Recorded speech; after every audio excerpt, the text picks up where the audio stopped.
thank God, taking off. And so it's been taking off. And so hold up, this shit bright as hell in my face, man. Hold up. And so um and so I went outside, and everywhere I went, they were saying, yo, the big show. Yo, the big cars was pulling up next to me. Yo, the big show. You know, I wrote some graffiti. Shout out to Tesso Verse, Abstract, the whole 004 here in Miami. And people was around them. It's like, yo, the big show, man, the big show. And so it's an honor to serve you guys every day.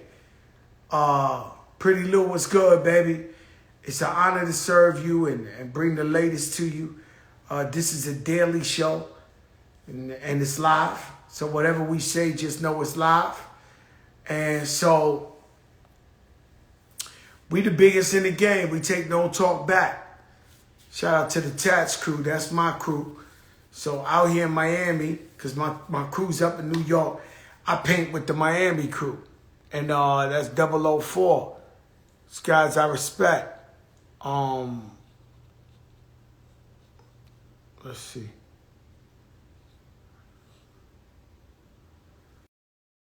Let's see what it is, man. Shout out to Ciroc, much finer vodka. You already know I got it in hand.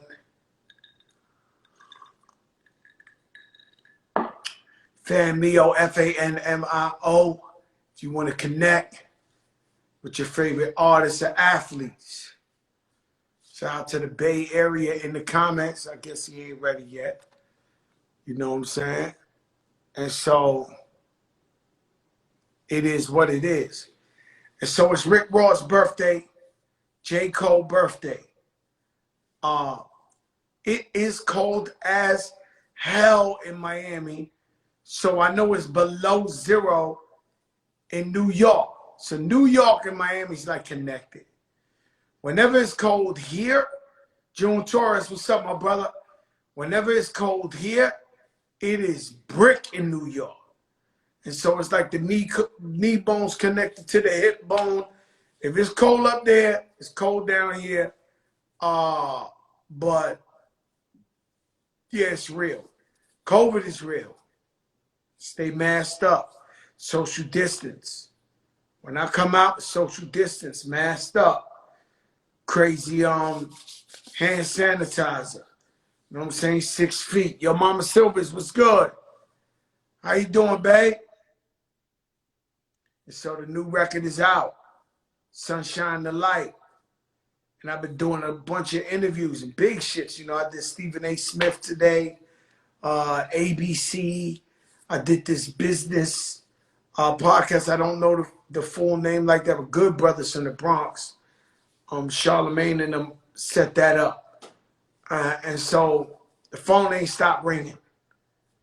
But I thank you all for playing the new single to the soundtrack of the big show. It's called Sunshine the Light. I know y'all heard it. If y'all ain't hear it, you lying. And it's simple as that. And ladies and gentlemen, the one and only Lee Daniels.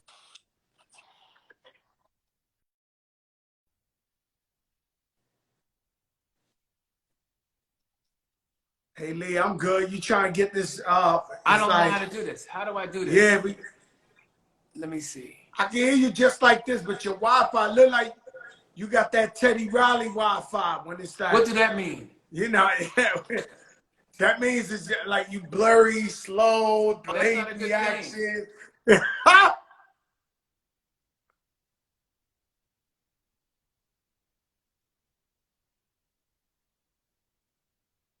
Lee Daniels. I'm gonna use my phone. Please. All right. Hit me back. All right. Hit me back. It's Lee Daniels, legendary director. Empire, Precious, Butler. United States versus Billie Holiday. Oh yeah, we turning up. It's the biggest show. All we do is BIG. You know what I'm saying? Consistently every day. The biggest in the game.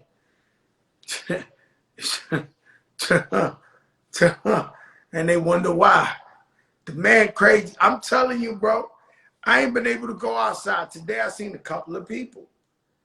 I went to do an interview. There's people in front of the hotel. Yo, the big show, man. It's crazy, man. The big show. Go to the other spot, the big show. You know, it is what it is. You know what I'm saying? And Lee Daniels is a big boy, man. You know, he got Empire, the TV show. You got The Butler. You got Precious. Now you got the United States versus Billie Holiday, which is a must-see. Don't want to ruin it. Very big contender for movie of the year. Very big contender. Very big contender. I saw it. And there's some other great movies out there now, like One Night in Miami or American Skin. But this Billie Holiday thing is it's another level. There you go, Lee. Hey, is this better? Is it better? It seems better. Yeah. It's definitely better. I'm not good at this shit. I wasn't even, my daughter taught me all this stuff, you know, and now I'm like a semi-pro. Well, you're crystal clear, but am I slow? Am I moving slow and shit? No. You're good, Lee. You're good. I wouldn't lie to you. I heard you pumping me up, man. Thank you very much. Welcome to the big show, man. I mean, you know, when they want the culture, man, they come see Fat Joe. You know what I'm saying? This is the big show. And so, hey, Lee, we started this, man. COVID came out. I was scared to death. I was terrified. All the big boys was dying, all the diabetes. I'm all of the above. So I was home, and I had to get out to the people. I knew the people were scared too. So I threw on the IG every day, and it became like therapeutic. And you name them, they've been on here. And I've been after you for a long time to get you on the show. And I guess it had to make sense. Brother. So I want to welcome you on the big show. Thank you. I'm upset now. Do I feel like I want to make sure that I'm clear? Am I clear? Lee, you're perfectly fine. You're perfectly clear. I wouldn't do you like that. Good. I would not do you like that. My assistants and my kids are teaching me how to do this right. Well, we got to adapt. Everything in life, they make you adapt to it. And then once you get it, you get it. You know what I mean? Yeah. I started watching your show after your invite, man, and it's so good. It's so good. It's so real. You keep shit very real, and it's entertaining in a real, honest way. So congratulations on you. Thank you, Lee. And that's what we do, man. I got no boss. I say what's on my mind. I'm always from the people. So no matter how affluent we get, how much money we get, successful, I'm always poor. I'm always a poor soul. I'm always a poor heart, and I always think about our people first. And as do you. I'm studying Lee Daniels. I know you coming in here, and I notice in all the interviews, you make it a point to say gay black men. Gay black men, right? Why is this so important to you? And this is, well, unless you say it all the time, it's like a calculated effort whenever you in the interview, you say this. And how important is it to you to represent the LGBT community and black men, period? I mean, break that down to me. Why you always got that in the forefront? This is frustrating. Yeah. This embracing this gay stuff, from our community in particular, is very new. Because, I'm 61, and you look good as hell for 61, Lee. I mean, you look great. Thank you, brother. But I'm 61, and when I was a kid, I was told I was nothing. I was shit. I was a faggot. I was, you know, kill him. And so I think for me, it's really, I've always labeled myself as gay as well as black because so many kids are bullied because they are who they are. And I think that, I think we've come a long way. I think we've come a long way. And it's just that that's how I roll. You know, I'm not gonna. It's easier. I could have been easy. I could have been in the closet, and you know, and just not talked about what was inside, and probably done a lot better, and fooled a lot of y'all, and y'all wouldn't have known shit.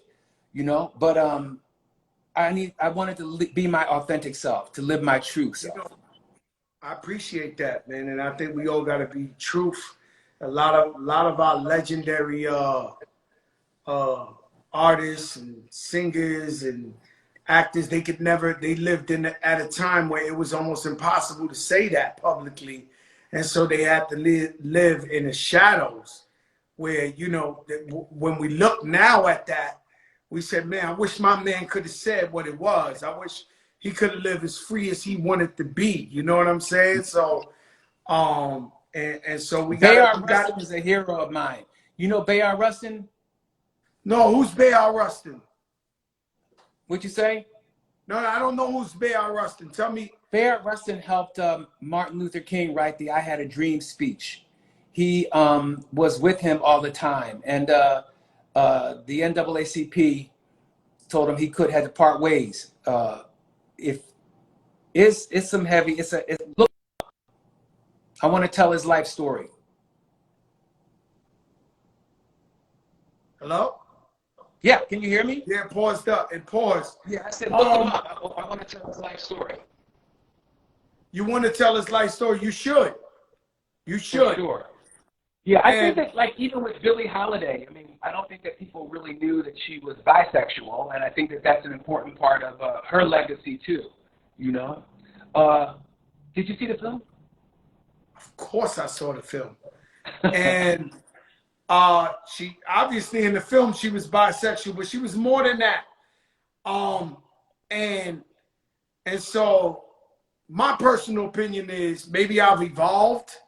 You know, because when you said they used to call you faggot and all that, I'm sure I said that before, you know, years ago and all that, growing up in the hood. And then I learned to grow and some family. Listen, I saw your interview with Miss Lawrence, and let me tell you something, nigga, it was everything. I got off the phone. I was so emotional afterwards, after watching it, and watching you learn was a beautiful thing, which was the reason why I did Empire, And I think that Empire laid the way for Black Panther and all of these other, this Black revolution that we're having right now. Empire, the reason why I called you a pioneer when we got on here is because it's the first place I ever seen on national televised TV, like, an open gay relationship. It's the first time I seen it with my eyes. Is that true? Or yes, especially in a Black. And I think the first time that we used the word faggot, you know, Cookie calling her son a faggot at the end of that pilot, you know, that's crazy. But you know, it was life as I know it, and I really wanted to show it. So it was really important to me to show my life. Mm-hmm. I love Empire. Obviously, it paved the way for a lot of other TV shows to come. And when we get back to and you know, rest in peace, Cicely Tyson. There's no way we can be, man.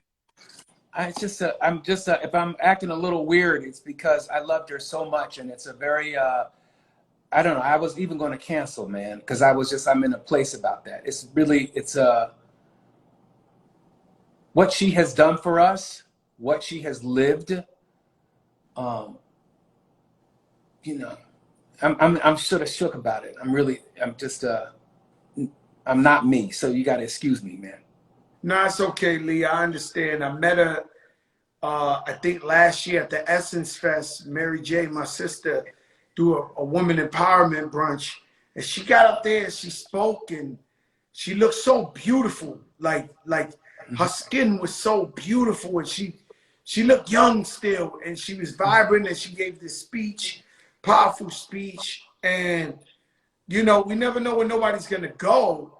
And so, you know, I'm just happy God allowed me to be in that place at that time and see It's her that do that. vegan. It's the vegan. It's what she was a vegan. But you know what's great? I saw you. I mean, I've done my homework on you. You've lost an enormous amount of weight. Yeah, I lost human Are, beings. Like, are you a vegan? no, I'm not a vegan. I just can't be, Lee. I don't know how to do that. How did you do And it? I've done it, but it didn't taste good. I tried like 2-3 times. No, And I how did just you lose the weight is the question. Oh, working out, staying off of the carbs, you know, no liposuction, no nothing like that. Straight working out. A lot of my friends passed away due to weight issues very young. So my best friend, Big Pun, passed away 28. A bunch of my friends passed away heart attacks. They were only 26, 27, 30 years old. And I was like, yo, I got to change my life if I want to be around for my family. So I had no choice. But I can't do vegan. I tried it. I just can't do it. I try. I go in and out. You know, I go in and out. I can't do the meat though, man. As I get, especially at 60, the meat is it lays on you differently as you age. So it just weighs on you feel it in your chest when when you're eating it. I like hamburgers and ribs, and I had to cut out. I'm just eating fish now occasionally. You took out the fish too? No, I'm doing fish right now. Yeah, I ate a bronzino last night. It was like a franchise. That thing was popping, bro. Like, yo, that thing, man. Like, yo, I ate a bronzino last night. It was so good. And so Lee, what? This woman is so incredible, Billie Holiday. And Andrew Day. And this Andrew Day was fucking amazing in this movie. And let me continue. This movie, I'm not gonna lie to you, Lee, and I'm not saying it in front of you. It's gonna be movie of the year, bro. I'm not lying to you. Oh man. I'm not lying. And I seen them all. Like, I'm a movie guy. Like, I seen One Night in Miami. I seen American Skin. I seen, you name it, throw it up in the air. I watch it. That's all I do. Oh, you're very kind. Watch movies. Listen, there's some great movies that are black. I think that it's a great, that we are in this space right now that you talking about. You can just name them movies like that. You know, One Night in Miami, American Skin by brother Nate Parker, which is, by the way, brilliant, I think. Amazing and then movies. you got Ma Rainey's Black Bottom. You got some shit out there that's really, really good for us, and finally for us. I mean, one after another. Great stuff. For you to tell me that means a lot to me coming from you, because I know you speak your heart. Yeah, it's too powerful. And the main thing is, you know, I used to envy, you know, so I come from the streets, and I used to study, you know, the hustlers, you know, back in the 60s, and I used to envy that I didn't grow up in the 60s. Right, nigga. Let me just tell you, you are an old soul. You're an old soul. You got the soul of a 100-year-old man. Your energy is such that I feel like I knew you from when I was growing up. How old are you? That's crazy. I'm 50 years old. I turned 50 this year. Well, you got a soul of an 80-year-old man, brother. But go ahead. Thank you, Lee. And so what I'm trying to tell you, well, definitely my man raised no fool, if that's what you were referring to. So I go. I'm getting my light right. I always right. envy these guys, you know, in the movies we see American Gangster, and I'm like, damn, what the fuck was it like to hear Al Green and at that time? But looking at Billie Holiday, I don't know how much I envy that era no more, because she went through some shit, bro. And then when we're looking at One Night in Miami, where the brothers had to stay in the little hotel in Overtown, and it couldn't be. This was a rough time, Lee. I think your grandkids are going to look at the time that we lived in, and they're going to call this some rough time. I think that, you know, they have paved the way for us to have this conversation right now. And that's the reason why I wanted to tell Billie's story. Because I believe she kicked off the civil rights movement as we know it with Strange Fruit. People don't know that. People just think of her as a great jazz artist. People just think of her as maybe a drug addict, you know? But they don't know that she was in the streets fighting for us. And because of her addiction, a lot of Black people were not, they were not that supportive of her. You know what I mean? Like, you know, they didn't understand addiction back then. And also she didn't want to be an addict. I suffered from addiction. You know, I was an addict. I used to not talk about it, but I think it's important to talk about it. I think it's as important to talk about it as I am talking about my sexuality, you know, but I was ashamed of it. And, but I've lost many friends that you know too. We share in common many friends that have died. And it's important to talk about it. It's really important to talk about it. She was struggling to get sober, but she couldn't get sober because the government kept planting drugs on her. This is crazy. They actually had an FBI guy living with her on tour. Like, she was like a priority to the government. Like, they had an FBI guy that she knew. He's the feds. And this was crazy to me. Yeah. And they tried to take her down. But here's the thing. If you catch the last words, your grandkids will be singing Strange Fruit. They didn't want her singing the song. They did not want her singing the song about Black people being lynched. That was the bottom line. And that's the song of the century.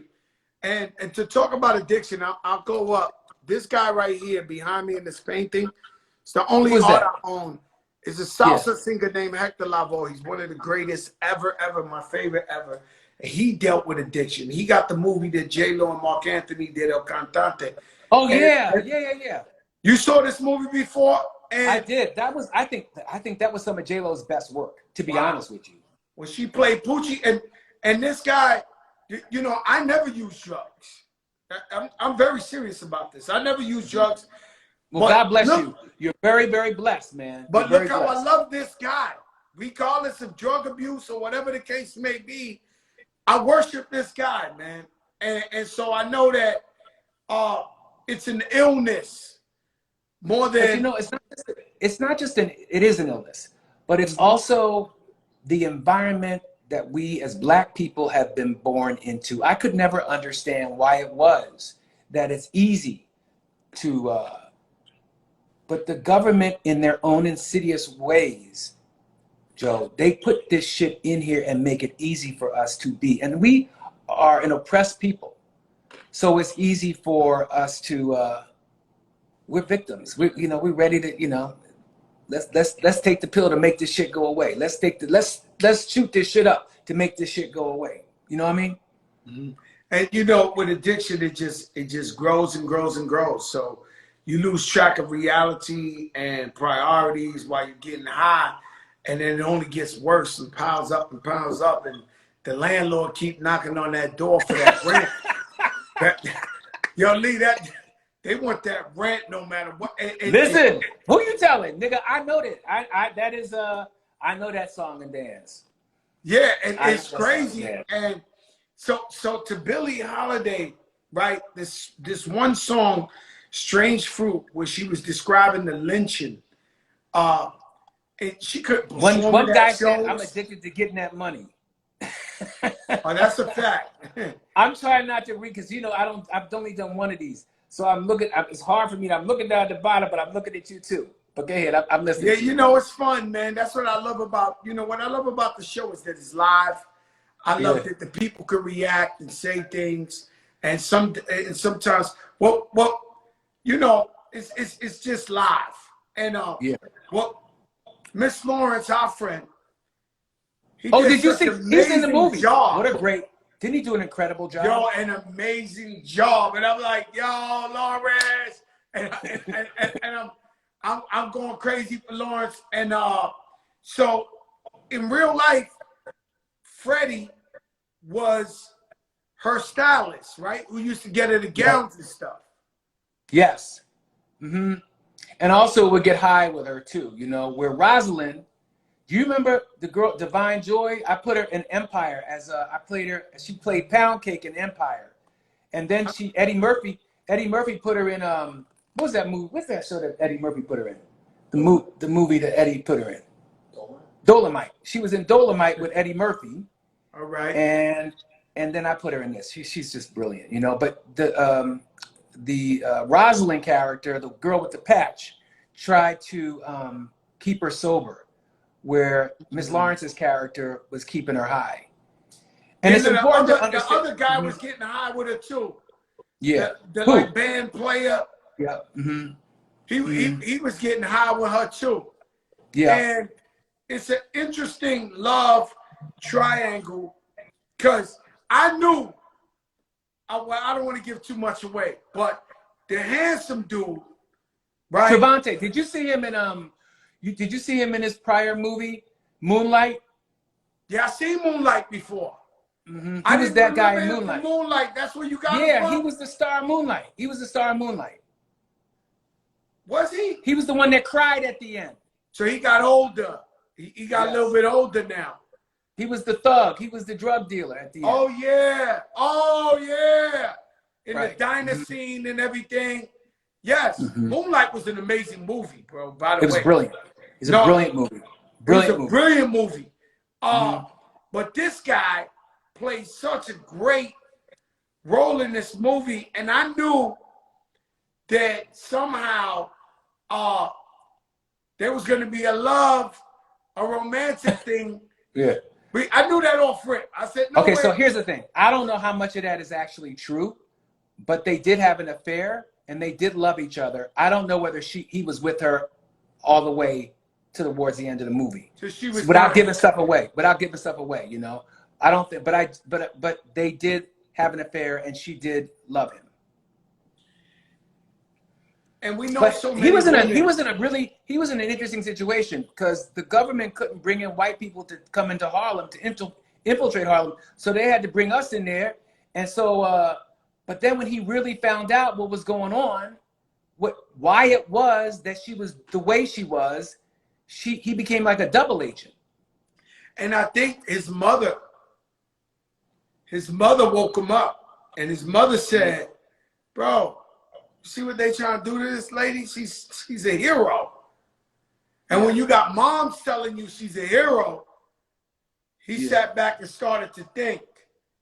He was like, "Oh wow, they're using me to get this woman when, you know, I should be protecting her."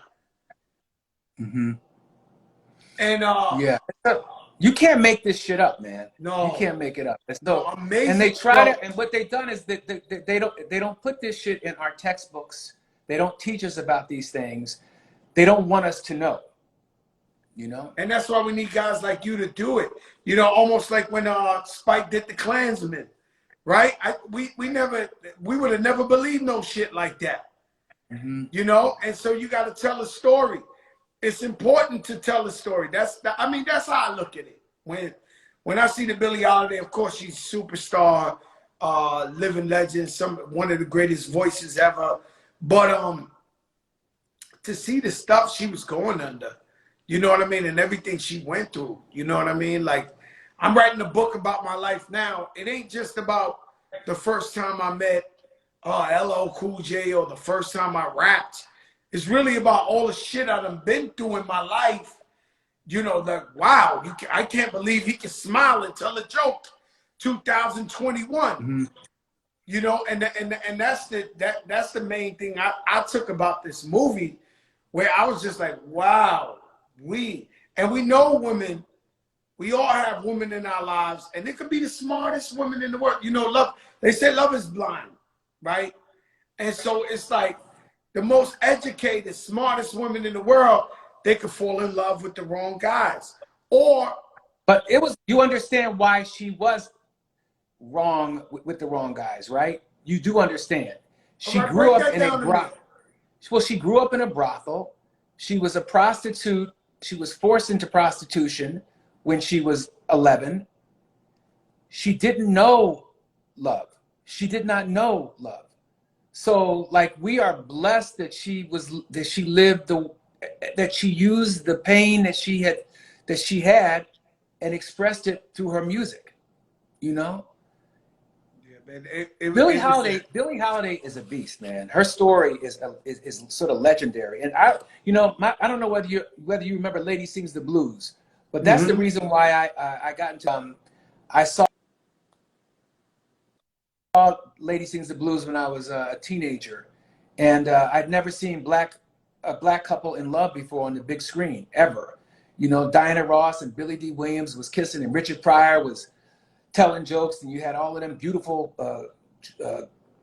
costumes and fashion and Harlem and you could smell the fried chicken popping off the screen. You know what I mean? It just felt like us, and I really wanted to. I wanted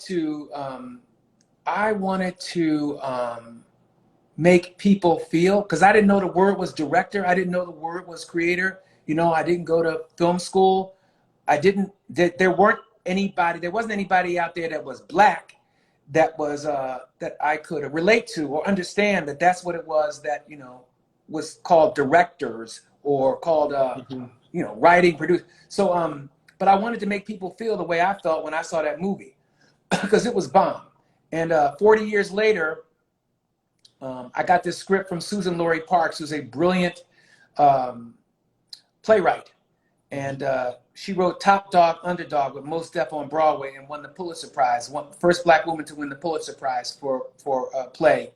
Wrote this brilliant piece on Billie. And I just said, I got to do it because people don't know this story. My kids don't know this story. It's interesting, when I did The Butler, my son, at the end of the film, I have a 25-year-old son and daughter, twins. And my son turned to me and said, Dad, you wrote the shit out of this, man. Like, this is really, I said, what do you mean? He said, this shit ain't real. I go, are you kidding me? I took his ass out that expensive white school that he was in on the Upper West Side.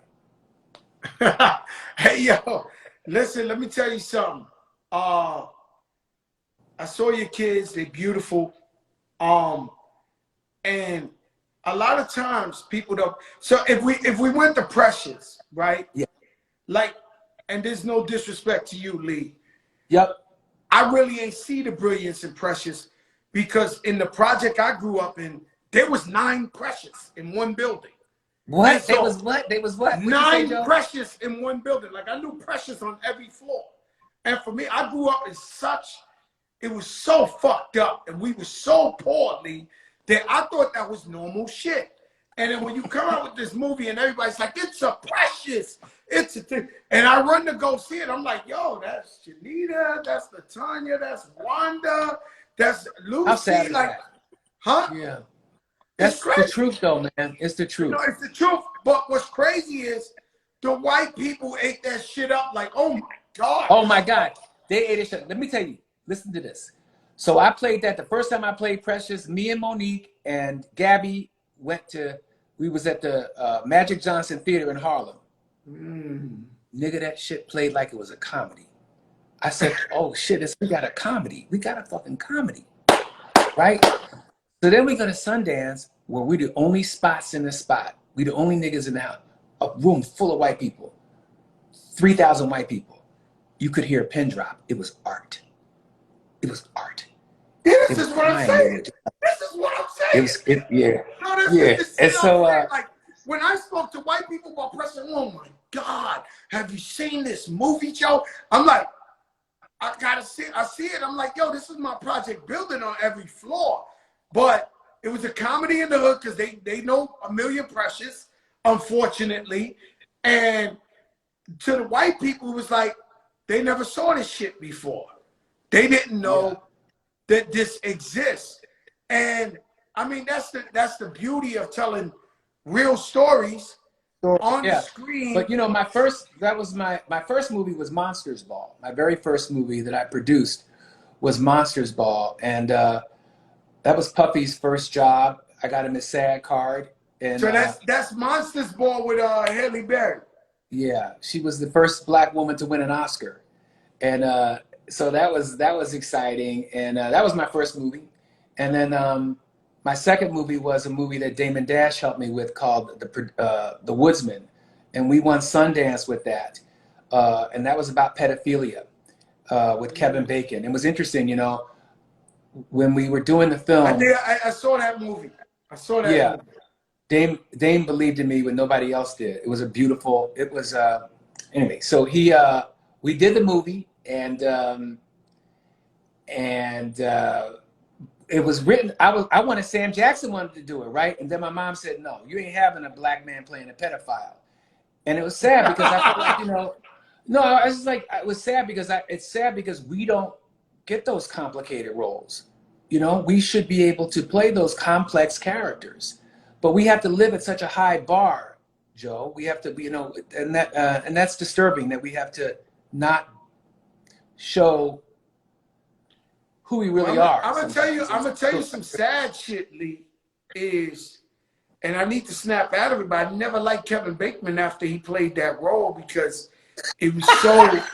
No, I swear to God, I swear to God, I've never seen him the same. Because I'm like, yo, this is the fucking pedophile. This but I know it's a movie, it's art, it's acting, but I'm like, you know me, I still hate Reggie Miller for beating the Knicks so many times. So I'm like weird like that. You know what I'm saying? Joe, let me ask you something. Let me ask you, did you see my directorial debut was a film called Shadow Boxer? Did you ever see that movie? That's deep in the cut. But I'm sure I watched it. What is it about? That's with Cuba Gooding Jr., Helen Mirren, Macy Gray. Yeah, I seen this movie. I seen this movie a while back, but I seen this movie. Yes. Yeah. So that was really that was really the first time I directed. So that was a. You know, it's sad to say, but I'm sure they come in all shapes and sizes. But when I went to jail, what'd you go to jail for? Well, for something I didn't do. Like I had an accountant, and he was supposed to pay my taxes, and the man ain't paid my taxes. I showed him wire transfers, but they say you as the leader of your household is responsible for who you hire, and they gave me 4 months in jail. But being that they only gave me 4 months in jail, they had these pedophiles in the same place where they put me, because if you beat one up, you'll get 5 years in jail more to your time. So they know if guys like me who only got a year left, the last thing we're going to do is beat them up. But the reason why I'm telling you this is that I was around a lot of them. And unfortunately, they all look like older white men. You know, no, I'm not being, no, this ain't no racist shit, nothing. Like, I'm telling you, honestly, it was all like, I don't know why, but it was all like older white men that were the pedophiles. You know, you had some Latino, some black, but not really. It was these older white guys, and it's almost like I spot them. Like now, if I walk in the park or some shit, we cannot be laughing about pedophilia. No, we're not. Yeah, this is not in this day. I'm telling you real shit. I'm gonna tell you some crazy shit. Where I live is a complex. And it was this weird white guy. He's always walking around and shit. And I tell my neighbor, I said, listen, bro, I was in jail with them. This guy's one of them. In my complex. Was he? No, was he? Listen. No, he wasn't. So my guy who lives next door, he did a full background check on this guy. You know, this guy worked for like Obama in the White House and like, did so much shit for the community, and I was like, damn, you believe I fucking profiled this guy and we researched him, you know, because this is type shit. You can't have your kids around. Like, I don't let my daughter sleep in nobody's house, regardless. Even it could be my family, it could be this, that, because I feel it's an innocence thing that once somebody takes that from your child, you can't get that back. I agree. I was the same way with my kids, but I finally broke down. You know, my partner was white, and he didn't understand that he didn't understand that. My mom was the same way. We could not go anywhere. We could not. My mother would lock. Not only could we not go anywhere, but she would lock us in the house so we couldn't go out. I said, Mom, what if the house burned down? She said, niggas die. Because Because you ain't going out. No, it's a different set of rules. You get in trouble, and you more scared of your mom's busting your ass than anybody else. Mm. After was my Shadowboxer. After Shadowboxer, I did a film with Mariah Carey that was not successful that you probably don't know about, but it's interesting. She's really good in it. It's called Tennessee. She plays a country singer, and no, actually, I ain't gonna lie. I don't like this. It's the only movie I don't like that I'm not really proud of. Yeah, I don't like that, but I love her in the movie. She's really, really good in the movie. And you're very good friends with Mariah too, as well. Yep, I love her very much. She's like I love sister. Mariah too. She's cool as hell, man. Her DJ's on here. Sus One, my man. He's saying, "What's up, Lee?" How can DJ you see Sus everything? One. I can't see. Would you give him my love? I can't see everybody. He heard me. Okay. He heard me, but Mariah Carey's so fly.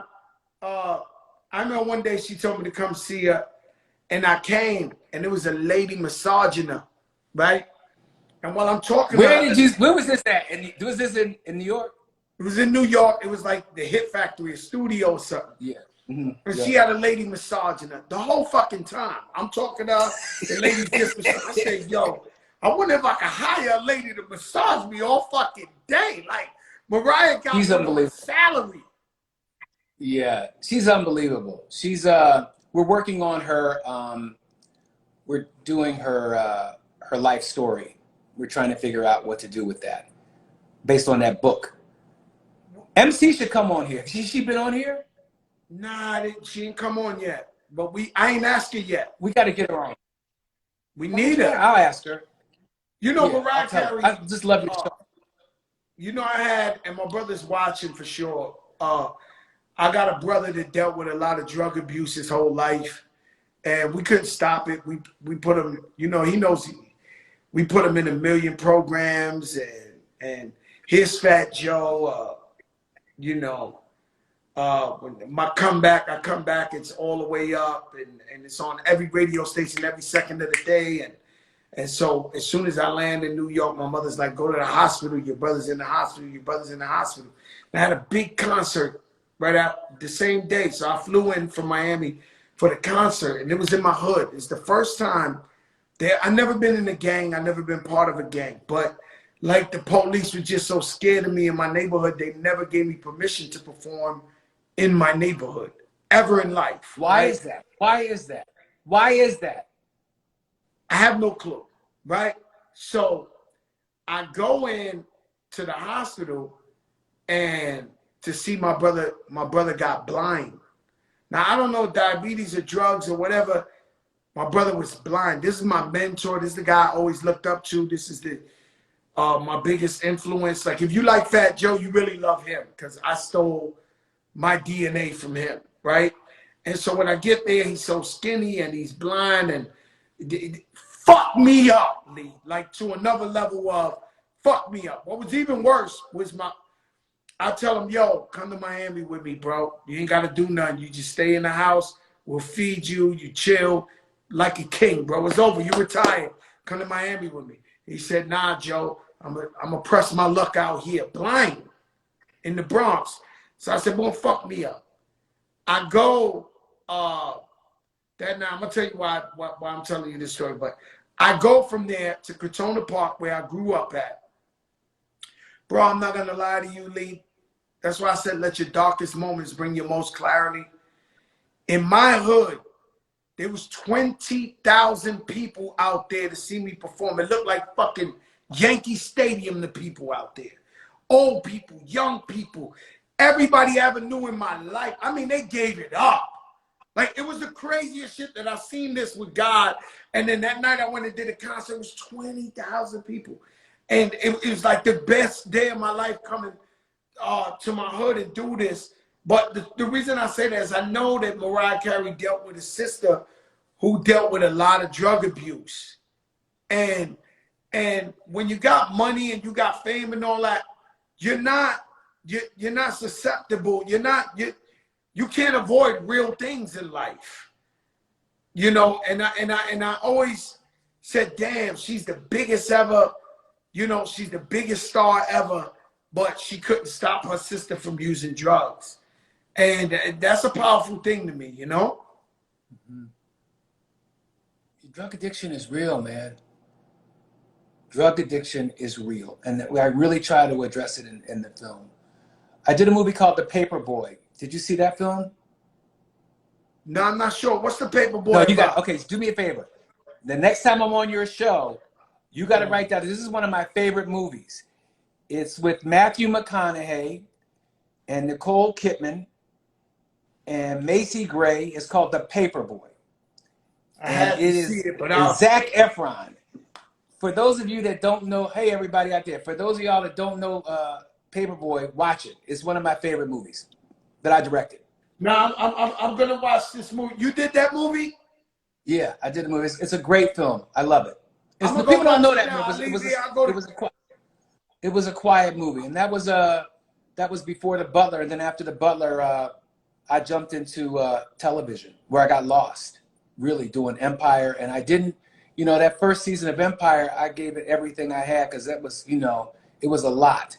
But the second season, when it was a hit, everybody got an opinion.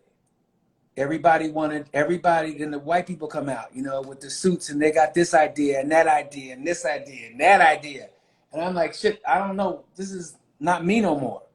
Like, I don't know this show. I know the people that I created. I know the people me and Danny created. And that's why you got to fight back, Lee, because but you know like, what it's the same thing with music. But Joe, you know, this is what they gave me so much money, and they go create another show. And I was like, okay, I stepped away from Empire, and then I did a show called Star that I loved with all of my heart, man. I don't know whether you know that show. It was another quiet sleeper.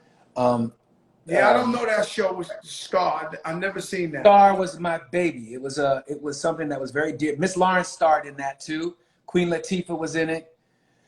Benjamin Bratt was in it. It was about 3 girls trying to make it to the top. And we also dealt with Black Lives Matter. We dealt with, Tyrese was in it. Tyrese was Queen Latifah's boyfriend, who was a minister, who was trying to pray the gay out of her daughter. It was a lot going on. And what about that, Lee? They canceled it. They canceled the show. And it was my favorite show. And they canceled. We were gonna do it. Over at BT and I think over at Stars, but we could just never get it together. So I'm trying to put together, and the fans are crazy about it, man. They really want to see resolution to it. Where's Star?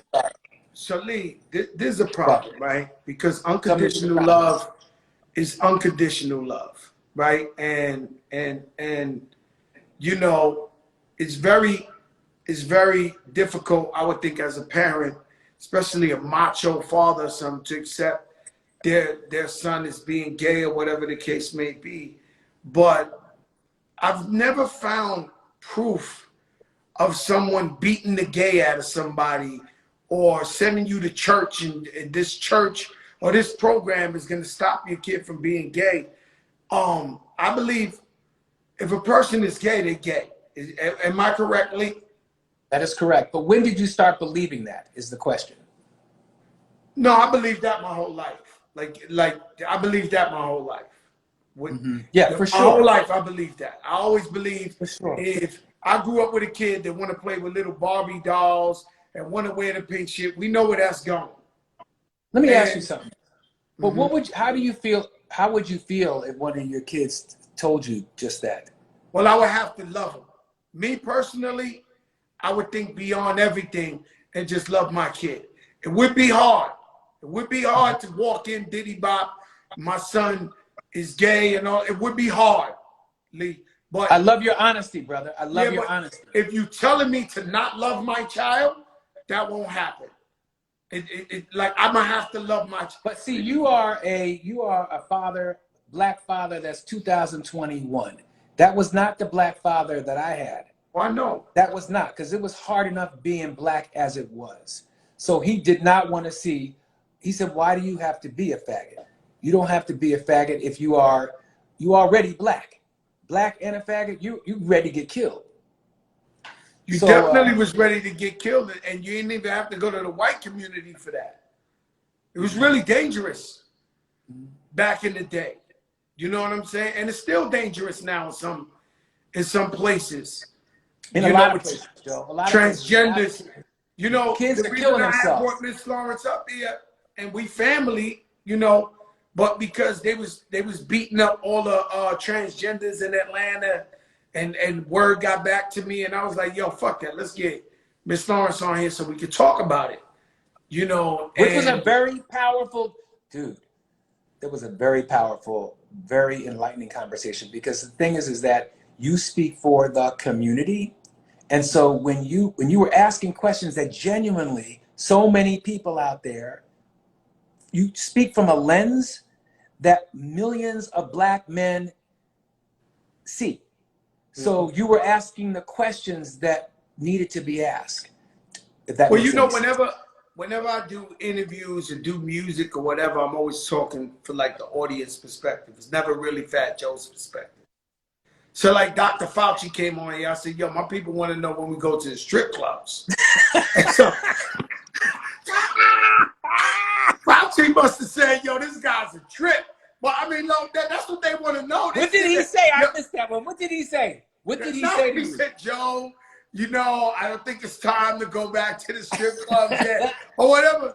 But I know I know people watching was Don't like, you yo, love Joe's him? a trip. Let me tell you something. I love him. I love that man. I love Dr. Fauci. Me too. Yup.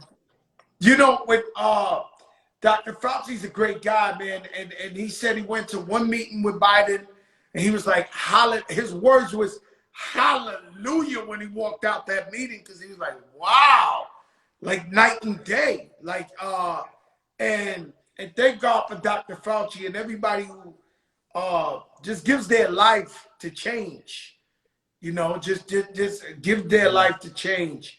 My brother, I want to ask you one final question. Yes, sir. What's your top 5 black directors of all time?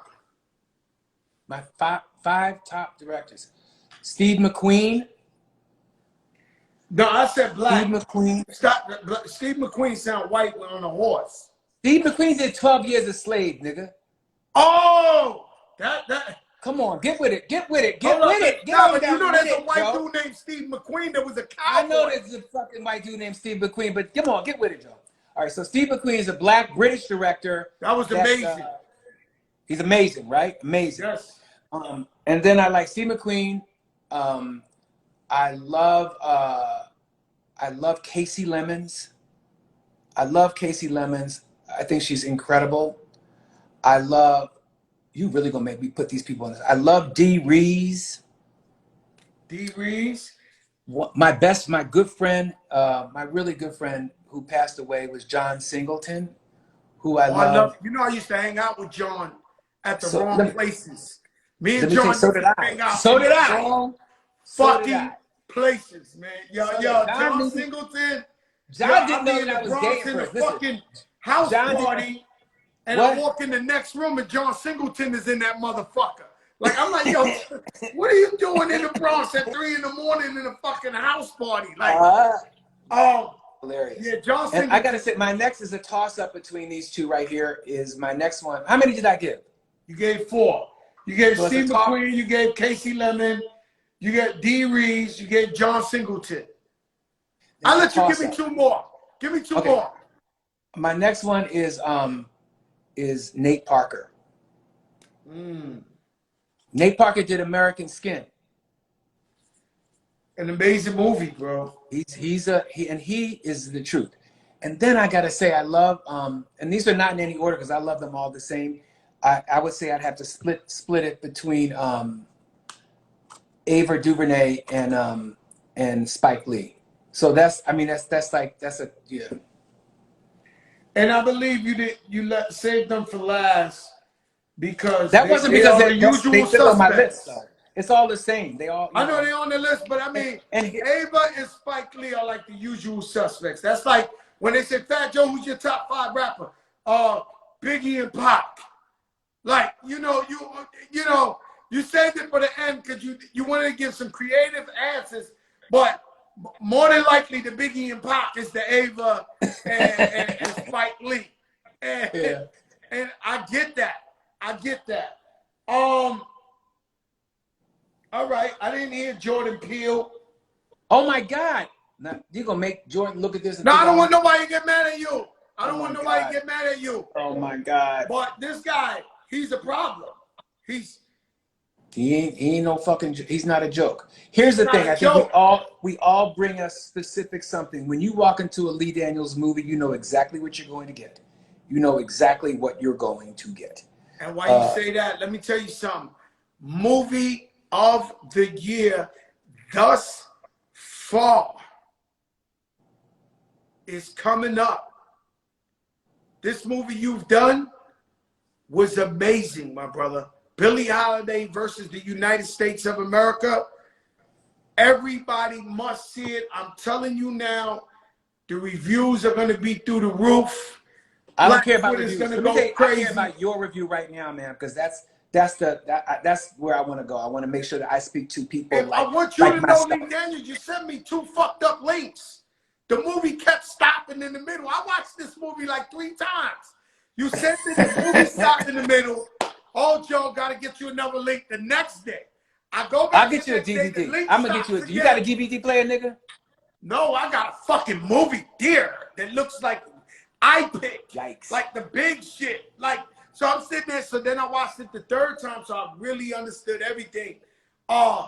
Amazing, man! It touches so many different things, and it really brought it home to how hard it was in that time in life. You know, it was just hard, man. Segregation. You can't take the same elevator. You can't, you know, and everybody's lens is open right now. Like everybody's watching, and everybody is we starting to learn our own history. You know what I mean? We don't really want to we really don't give a fuck about Paul Revere and shit like that and all that shit they got to say. It's like we want to know our history. And so when you're sitting there, you put us right there and you put us in here, and I'm just like, holy shit. I was in the movie. I was in the movie. I was like, this shit is crazy, bro. Everywhere around. Thank you, Joe. I really appreciate it. Thank you so much, man. Please, God bless February you. 26th, my movie is out on Hulu.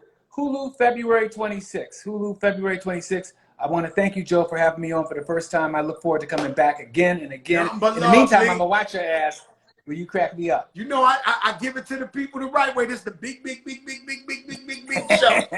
Peace, my brother. All right, brother. Love. And let me tell you something. That is Lee Daniels, and you don't know who I know. Very big man in Hollywood. You heard Precious, Empire, and The Butler. We didn't even get into The Butler. But in The Butler, and he has this new movie on Hulu, Billie Holiday versus the United States of it. Well, really, the United States versus Billie Holiday. An amazing piece of work. I mean, when you see it, you're going to fucking love this shit. And she went through so much. I've been telling you about it ever since I've seen it.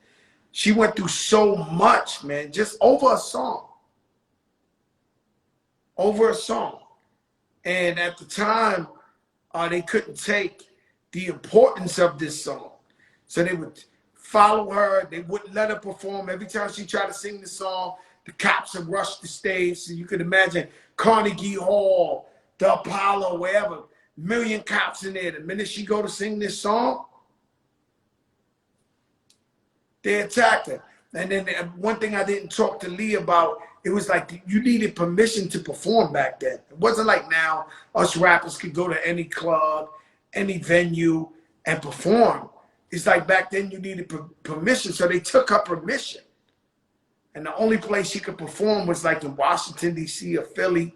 That's just ways to fuck up your money. Paperboy, I'm going to see now. Okay?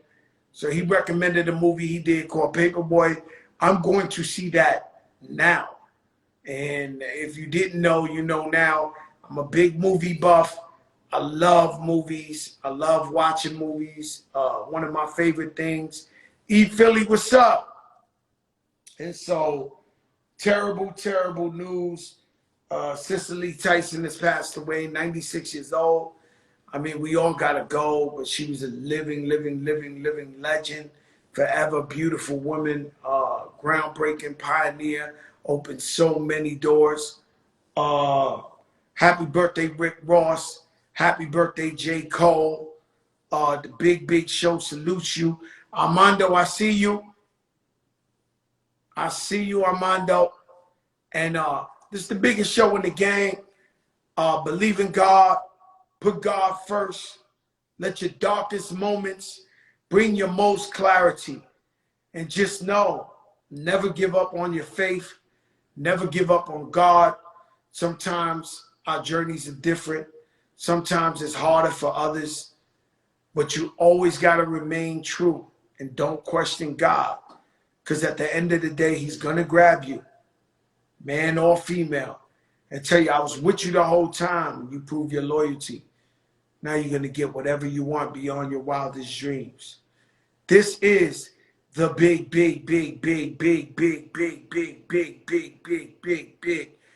biggest show in the game, baby. The light. It's all about the light, baby. Peace.